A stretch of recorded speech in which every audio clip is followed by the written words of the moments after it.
کیا نبی صلی اللہ علیہ وسلم کے پیار میں قوالی بول سکتے ہیں؟ ہاں تو کون سی، اور نہیں تو کیوں نہیں؟ ایک دم پورا فلو چارٹ والا ہے. نبی صلی اللہ علیہ وسلم کی محبت میں قوالی اگر اسلام میں ہوتی تو سب سے پہلے آپ کے صحابہ قوالی کرتے، لیکن یہ قوالی جو ہے یہ عجیب و غریب قسم کی چیز ہے جو یعنی صوفیوں میں پائی جاتی ہے. اسلام میں قوالی نہیں ہے، اسلام میں قوالی نہیں ہے. اس لیے آپ اس کی ایک بات یہ بھی دیکھیں کہ آپ کو قوالی کبھی مسجد میں نہیں دکھائی دے گی. قوالی کے ساتھ ڈھول اور گانا اور اللہ اور جو بھی اس طرح کی چیزیں ہوتی ہیں، تو قوالی میں میوزک ہوتی ہے. آپ کسی بھی آدمی کو کہ چلو مسجد میں قوالی کریں گے تو وہ بولے گا نہیں مسجد پہ قوالی نہیں ہوتی، درگاہ پہ ہوتی قوالی.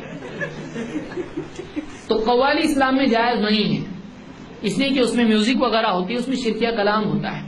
ہاں اگر کچھ اشعار ہیں، اچھے اشعار ہیں، نعت جس کو کہتے ہیں، اگر اس میں کوئی شرکیہ بات نہیں ہے اور وہ اس میں کوئی بیہودہ بات نہیں، غیر اسلامی چیز نہیں ہے، تو کوئی آدمی ایسے اشعار اللہ کے نبی صلی اللہ علیہ وسلم کی شان میں کہہ سکتا ہے.